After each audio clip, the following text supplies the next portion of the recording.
Hello friends, जय श्री कृष्ण। मारू नाम है हीरा डांगर। स्वागत है मेरी यूट्यूब चैनल कुकिंग विथ हीरमा। आज मैं बनाव्યું છે સિંગ અને તલની ચીકી અને તમે સિંગ અને તલની સુખડી પણ કહી શકો છો। તો ચાલો આપણે બનાવીએ। એના માટે આ 1 કપ જેટલા સિંગદાણા લીધેલા છે અને આને આપણે શેકી લેશું। જ્યાં લગી આપણે ફોતરા અલગ ના થાય ત્યાં લગી આપણે સિંગને શેકી લેશું।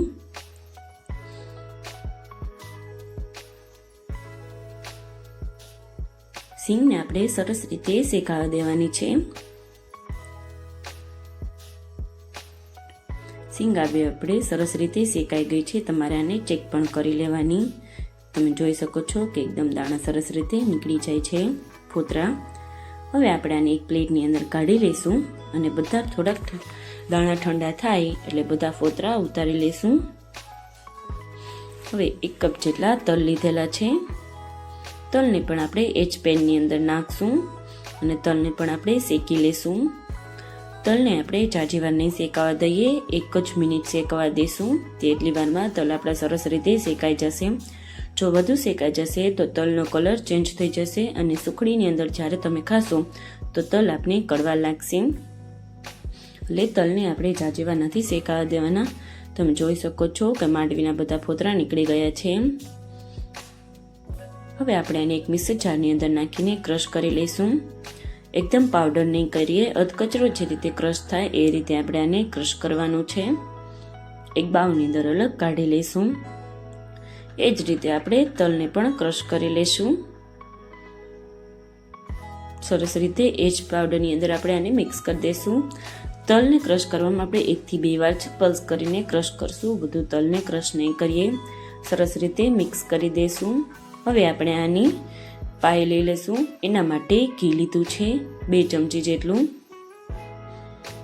ઘી આપણું થોડું ઓગળી જાય એ પહેલાં હું ડીશની અંદર થોડુંક ઘી લગાવી દઉં છું અને ઘી આપણું ઓગળી જાય એટલે આપણે એની અંદર એ જ બાઉલની અંદર ગોળ એડ કરશું। તમે જુઓ છો કે 1 બાઉલ મેં માંડવીના દાણા, 1 બાઉલ તલ અને 1 બાઉલ જ ગોળ લીધેલો છે। 3 વસ્તુ આપણે સરખી જ લેવાની છે। એક સરખું માપ હશે એટલે આપણી સુખડી એટલે કે ચીક્કી એકદમ સરસ સોફ્ટ અને પોચી બનશે। ગોળ આપણો ઓગળી જાય ત્યાં લગી આપણે આને હલાવતા રહેવાનું।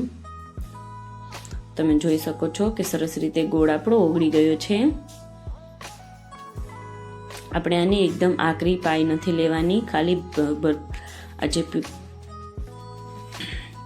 આજે આપણે બબલ્સ થાય છે એટલી જ આપણે આની લેવાની છે। બબલ્સ આવી જાય એટલે આપણે આની અંદર જે ભૂકો તૈયાર કરીને રાખ્યો તો એ એડ કરશું અને સરસ રીતે મિક્સ કરી લઈશું। હવેની પ્રોસેસ આપણે થોડીક સ્પીડથી કરશું, નહીંતર આ બધું આપણું ચોટી જશે।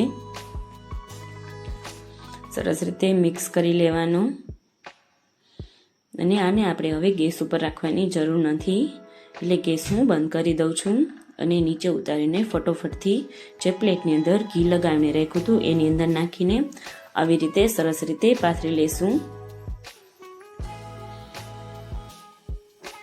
તમે કોઈ પણ બીજું મોલ્ડ હોય એ પણ લઈ શકો છો। મેં અત્યારે પ્લેટની અંદર જ રાખું છું।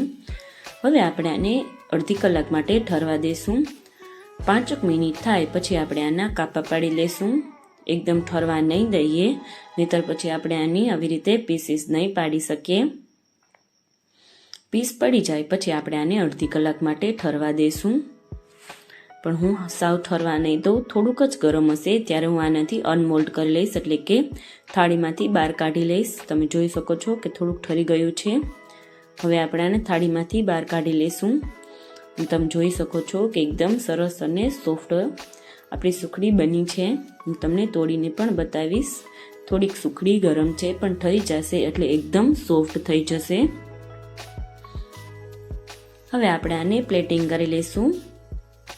એક પ્લેટની અંદર કાઢી લઈશ।